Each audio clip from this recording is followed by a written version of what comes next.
change trades here with the second video as requested by some of the members in the chat. This is in regards to the SPY trade that we took, but first let's start off with some legal disclaimers. We do not claim to be a financial advisor. We are not registered as an investment advisor, nor are we licensed in any federal or state regulatory agency. Any information obtained within this video or the Discord server itself is only for entertainment purposes. You already know the deal. We are here to help, but this is considered entertainment purposes only. So this trade is in regards to the SPY puts that we took. As you could see, we entered around 12:49 for 339 put, 821, which is tomorrow. Since I'm doing this video on Thursday, on August 20th, this is tomorrow, but we got out of the position as a day trade. The reason I took it as 821 instead of the same day was to give us a little more risk reward balance, and also some people that have Robinhood, you guys don't have the same day expirations going on for y'all. So let's go about breaking it down. I think I am improving on the stuttering because I haven't really stuttered yet, but let's get to the point. So here is the SPY chart. Don't look at the 1 minute because that's an intraday chart. I use this for trading, but for this video, all we have to look at is our 5 minute, 15 minute, and our hourly chart.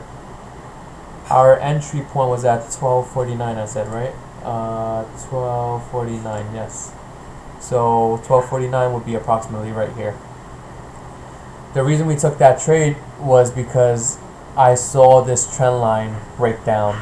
So we go below our 5 minute trend line, comes down a little, and I was thinking maybe this is the head for our head and shoulders formation, and this is the possible shoulders.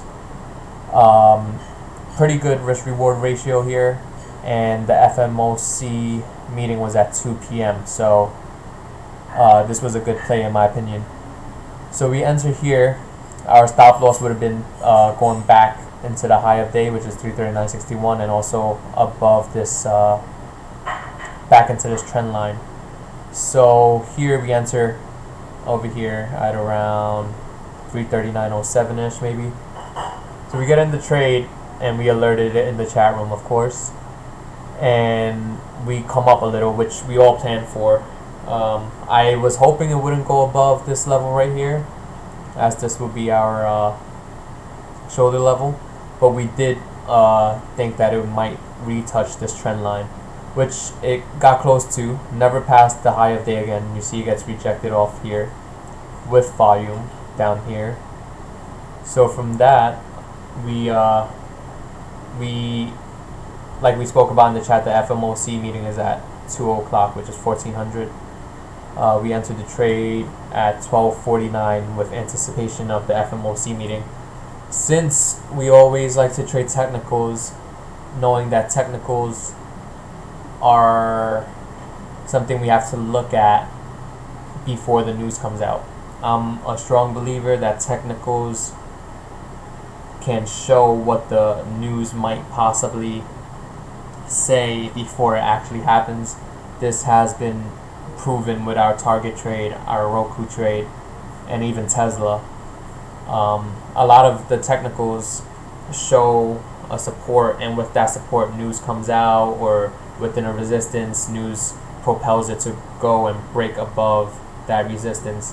Or if there's support, we have news that comes and defends that support, whether it be a price target or whatever the fact might be. But here we get the FMOC meeting, which, as you can see, right on the dot at 1400, which is 2 p.m. the FMOC meeting begins. We get our initial drop. This might be due to the fact that people are afraid to hold it past the FMOC meeting. I would say is more of the institutions, or like the larger position traders that know what's about to happen, selling off. As you can see, a little bit of rising volume here. Come down, we see some wicks over here that we have to worry about. We spoke about that in the chat as well. Hopefully you guys are you guys remember, since this video was actually created for the chat room members. But we see these wicks, and it worries us a little, with a base being formed over here and a possible pennant formation over here. We pop above it, not much volume, and declining over here. We try to retest this level, which is I believe that's our all-time high. Yeah, there's the all-time high level, and then this level here is the supply. So it retests it, the early morning supply zone. Retests that, doesn't seem to get above, and you can see the wicks here as well. Wicks are like the best indicators that you could ever look for. As you can see over here, it seems like there's buyers. Here, if I'm magnifying it a little, you see sellers here. So FMOC meeting chat was released, and let me bring it back up. The details were released. We come back up, and we reject the 20 EMA, as you can see over here. We reject that, and we come right back down, and we have rising volume down here, as you can see. We're still getting wicked out from the top, so this is a very bearish indicator. Then we come full force down. We don't have that much volume here, so when this happened, that was a little bit of an anomaly. Comes back up a little due to that anomaly. All of these levels were previously drawn as support, as you can see on the hourly. Comes around here, rejects again. This is after hours. So we actually did, oh wait, let me show you the news that comes out alongside. So we entered the SPY put way before the initial move down at 12:49. Here is the FMOC release, which you can see the news over here. Here. So you have at 2 o'clock on the dot, you see all of these new headlines coming out, blah blah blah. I think the one that actually brought us down was probably here. The economy had picked up somewhat, but that half of the economy would depend on highly uncertain half of the virus. So people know that we've been like trading by all-time highs for a while, and we recovered pretty quick. I'm a strong bear in the market, although I still trade directional. News like this that came out, you see all these red. This was at 2 o'clock, going into 14, 24, and in the chart you would see that we come down from 2 o'clock to 14:24, which is right here. Try to recover, but people aren't liking what they heard. Comes right back down. The fact that we had a little rising volume here and this strong move down. Also, here we had the bearish death cross. We also had it on the 15-minute here at 4 o'clock. The death cross is when the lower time frame crosses down, or the higher time frame crosses above the lower time frame. And I believe it was the hourly, yeah, that it crossed as well. So usually when you have something of a longer time frame cross over, it confirms a stronger trend towards that side.